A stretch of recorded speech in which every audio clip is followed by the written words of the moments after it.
इसके बाद सवाल है हमारी बहन सीरत अली का, सवाल कर रही है अस्सलाम वालेकुम, औरतों के सतर में सर के हेयर पूरा ढाकना ज़रूरी है, आप बताएं। चौथाई बाल दिखने से नमाज हो जाएगी, प्लीज़ वजाहत फरमाएं। उस दिन मैंने बताया था आपको, उससे पहले भी, और हमेशा के लिए एक बात याद रखें, कभी भी बदन का कुछ भी हिस्सा या बालों का थोड़ा बहुत हिस्सा भी नमाज शुरू करते वक्त खुला हुआ नहीं होना चाहिए, गुनाह की बात है। लेकिन अगर नमाज शुरू कर दी है तो अगर वो चौथाई से कम खुला है या नमाज के बाद वो खुला है, तो वो अगर चौथाई से कम है तो नमाज हो जाएगी। और अगर वो चौथाई खुल गया और 3 मरतबा तस्बीह पढ़ने के बगैर खुल गया तो नमाज़ ख़त्म हो जाएगी, या चौथाई से ज़्यादा खुल गया और 3 मरतबा तस्बीह पढ़ने के बगैर खुल गया तो नमाज़ ख़त्म हो जाएगी। और अगर नमाज़ शुरू करते वक्त ही चौथाई खुला हुआ है तो नमाज़ शुरू ही नहीं होगी, और अगर नमाज के दरमियान चौथाई से कम खुलता है तो नमाज़ हो जाएगी, लेकिन कराहत के साथ इस बात को याद रखें। इसके बाद हमारी बहन है जीनत अली, इन्होंने दूसरे कमेंट में सवाल किया, हस्बैंड का भतीजा महरम है या गैर महरम। हस्बैंड का भतीजा, इससे मुराद आपकी नंद का बेटा है शायद, तो ये गैर महरम है। इसी तरह हस्बैंड का भतीजा यानी हस्बैंड आपके देवर या जेठ का बेटा, ये भी गैर महरम है। इसके अलावा सवाल है हमारे भाई अज़मत का, सवाल कर रहे हैं अस्सलाम वालेकुम मुफ्ती साहब, मेरा नाम अज़मत है, बिटकॉइन में इन्वेस्ट करना कैसा है। वालेकुम अस्सलाम रहमतुल्लाहि व बरकातहू। बिटकॉइन में इन्वेस्ट करना नाजायज़ है, इसकी बहुत सारी वजूहात और इस पर मुफस्सल फतावा जो है डिटेल के साथ मौजूद हैं। इसके बाद हमारे एक भाई हैं, उन्होंने सवाल किया, मुफ्ती साहब मेरा एक सवाल है कि अगर किसी औरत के पास इतने ज़ेवरात हैं जो निसाब को पहुंच रहे हैं, शायद ये हो गया है, पता नहीं, चले आ गया तो ले लेते हैं, अब पहुंच रहे हैं और उसकी ज़कात उसका शौहर देता हो, तो बीवी के नाम से कुर्बानी होगी या शौहर के नाम से। तो ये बात याद रखें, ज़कात जो मालिक निसाब है, जैसे आपने कहा बीवी है, उसके बाद ज़ेवरात है, तो मालिक निसाब बीवी है, तो कुर्बानी बीवी के नाम से होनी है पहले, और शौहर के पास अलग माल है तो शौहर अपनी कुर्बानी अलग करेगा, और उसके पास माल नहीं है तो वो नहीं करेगा, यानी जो मालिक निसाब है कुर्बानी उस पर फ़र्द है, चाहे वो शौहर हो या बीवी हो। इसके बाद सवाल है हमारे भाई अज़मत का, सवाल कर रहे हैं अस्सलाम वालेकुम मुफ्ती साहब, मेरा नाम अज़मत है, ब्रैकेट्स में लिखा है इन्होंने भाई, पहले कमेंट कर दिया था हमने क्योंकि अज़मत लड़का लड़की दोनों का नाम होता तो कुछ हिंट्स दें, तो उन्होंने लिखा है कि मैं अज़मत भाई हूँ। माशाल्लाह बहुत अच्छी बात है, आपने बता दिया कि जिस तरह से वज़ू करने के बाद पानी खड़े होकर पीना सुन्नत है, इसी तरह गुस्ल में बचे पानी का क्या करना चाहिए, क्या ये सुन्नत है। वालेकुम अस्सलाम रहमतुल्लाहि व बरकातहू। खड़े होकर पानी पीना, सिर्फ 2 ही पानी सुन्नत है, एक ज़मज़म और एक वज़ू का बचा हुआ पानी, इसके अलावा कोई भी पानी खड़े होकर पीना जायज़ नहीं है। और इसके बाद फिर सवाल है हमारी बहन गुलाब अली का, सवाल कर रही हैं अस्सलाम वालेकुम मुफ्ती साहब, क्या खाते वक्त या फिर वज़ू करते वक्त या अज़ान का जवाब दे सकते हैं। वालेकुम अस्सलाम रहमतुल्लाहि व बरकातहू।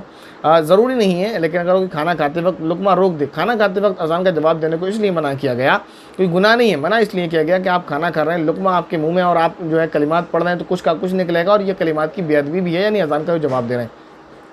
तो अगर आप खाना खा रहे हैं तो लुक़मा जो आपके मुंह में है उसको उतार लें, उसके बाद दूसरा लुक़मा न दें और वेट कर लें, अज़ान हो रही है, अगर आपको जवाब देना है तो अज़ान होती रहे आप जवाब देते रहें, या फिर आप खा रहे हैं तो फिर खाते रहें, कोई टेंशन नहीं है। इसी तरह आप वज़ू कर रहे हैं, वज़ू करते वक्त वज़ू की दुआएं भी आपने पढ़नी होती हैं, अगर आपको याद है तो आपको वज़ू की दुआ पढ़नी है, हर रुकन की अपनी दुआएं, हाथ धोते वक्त, कुल्ली करते वक्त, नाक में पानी डालते वक्त, चेहरा धोते वक्त और कोहनियों तक हाथ धोते वक्त, सर का मसा करते वक्त, कानों का मसा करते वक्त, गर्दन का मसा करते वक्त, पैरों को धोते वक्त, सबकी अलग अलग दुआएं। तो जब आप दुआओं को पढ़ रहे होंगे तो फिर अज़ान का जवाब कैसे देंगे, लेकिन आपको दुआएं याद नहीं है, आप दुआ नहीं पढ़ रहे तो अज़ान का जवाब देना चाहें तो आप दे सकते हैं, कोई हर्ज की बात नहीं है। दूसरा सवाल है, नापाकी की हालत में जानमाज पर बैठना या लेटना जायज़ है। लेटना तो नामुनासिब इसलिए कहा जाएगा, चाहे पाक हैं या आप नापाक, दोनों हालतों में लेटना नामुनासिब इसलिए कहा जाएगा कि अगर सो जाने का डर है तो ना लेटें, अगर सोने का डर नहीं है तो फिर लेट जाएं, और अगर सो जाने का डर है तो ना लेटा जाए। और उसमें भी लेटने में अगर कहीं किसी इलाके में उसको बेअदबी समझा जाता हो तो लोग आपको ताने देंगे, तो उससे बचने के लिए अगर आप उन्हें समझा सकें तो बेहतर है, लेकिन फिर भी बेहतर ये है कि ना लेटें, आपका बिस्तर है आप उस पर लेटें, लेकिन अगर कोई लेट जाता तो कोई गुनाह नहीं है, लेकिन बेहतर ये है कि अपने बिस्तर पर लेटें।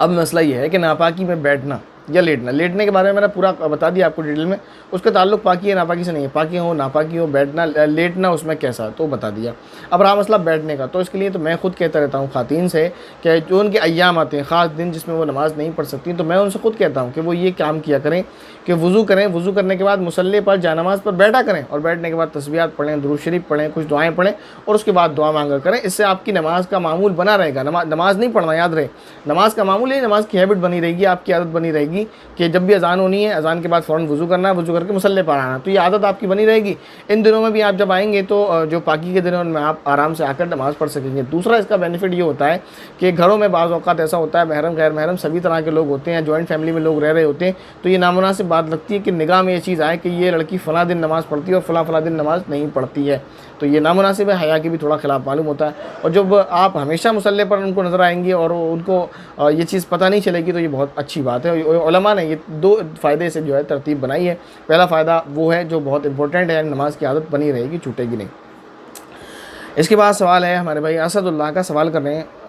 अच्छा जवाब देते हुए सवाल कर रहे हैं। किसी वीडियो में जो है सलाम किया था उसमें जवाब दिया इन्होंने। वालेकुम अस्सलाम मुफ्ती साहब, मेरे नाना के बारे में कुछ हिदायत दें क्योंकि वो बहुत ख़राबी कर रहे हैं, वो हर जगह नाइंसाफ़ी कर रहे हैं। तो क्या नाइंसाफ़ी कर रहे हैं, किस तरह की नाइंसाफ़ी कर रहे हैं वो आप लिख कर बताएं तो बताया जाएगा कि उनकी यहाँ गलती है, यहाँ फ़ॉल्ट है उनका, ये दुरुस्त करना चाहिए। ऐसा हो सकता है कि आपको लग रहा हो कि वो नाइंसाफ़ी कर रहे हैं और हकीकत में वो नाइंसाफ़ी नहीं कर रहे हो, ऐसा भी हो सकता है, मुमकिन है, क्योंकि आपने कुछ लिखा तो है नहीं। तो हिदायत क्या दी जाए? हिदायत तो यही है कुरान करीम की अहादीस की कि नाइंसाफ़ी नहीं करना है, इंसाफ का मामला करना है। अल्लाह ताला ने कुरान करीम में भी ये फरमाया कि इंसाफ का मामला करो, खा जो है फ़ैसला आपको अपने करीब के ख़िलाफ़ ही क्यों ना देना पड़े। एक तरफ आपका गैर है और एक तरफ आपका रिश्तेदार करीबी आपका बेटा ही क्यों ना हो, दोनों में किसी बात को झगड़ा हुआ तो इंसाफ का दामन थामे, चाहे आपको अपने बेटे के ख़िलाफ़ फ़ैसला सुनाना पड़े। तो ये तो कुरान करीम की तालीमात है। अब वो क्या नाइंसाफ़ी कर रहे हैं, तो अगर आप डिटेल में लिखें कि ये मसला है और वो ऐसे कर रहे हैं तो बात कुछ समझ आती है। लेकिन उसमें भी मैं ये कहना चाहूँगा, क्योंकि नाना जान आपकी मेरी तो मानेंगे नहीं, ज़ाहिर है अगर आप लिख कर भी देंगे और मैं आपको बताऊंगा तो इससे कोई नतीजा हासिल तो नहीं होना। अगर आपको लगता है कि वो नाइंसाफ़ी कर रहे हैं तो किसी ऐसे शख्स को बताया जाए जिसकी नाना जान मान लें, आपकी मस्जिद के इमाम हो या आपके इलाके का दारुल इफ्ता हो, जिसकी नाना जी आपके मान लें, उनको ये बात बताई जाए कि ये मसला है, डिटेल में पूरा लिख कर, या आप उनके पास जाकर उनसे बोलकर कि ऐसे ऐसे मसला है और नाना जान इस तरह कर रहे हैं, तो आप बताएं नाना जान दुरुस्त कर रहे हैं या गलत कर रहे हैं, और अगर गलत कर रहे हैं तो फिर वो सही किस तरह करें, उनको कुछ हिदायत दें आप। और अगर वो सही कर रहे हैं, मैं गलत हूँ, तो फिर मुझे समझाएं कि मैं कहाँ गलत हूँ। तो कोई भी बात जब तक डिटेल उसकी नहीं आती तो उसका कोई फ़ायदा नहीं होता। और मैंने जैसे कहा कि डिटेल मुझे देने से भी कोई फ़ायदा नहीं, क्योंकि अगर मान लेते हैं बिलफर्द अगर नाना जान गलत भी हुए तो मेरी बात तो बिल्कुल भी नहीं मानेंगे। तो जिसकी बात वो माने उन्हीं के ज़रिए तक उन तक बात पहुँचाई जाए। उम्मीद करता हूँ जो सवालात आपके लिए गए, जो जवाब उनके दिए गए वो आपको समझ आए होंगे। अस्सलाम वालेकुम व रहमतुल्लाहि व बरकातुहू।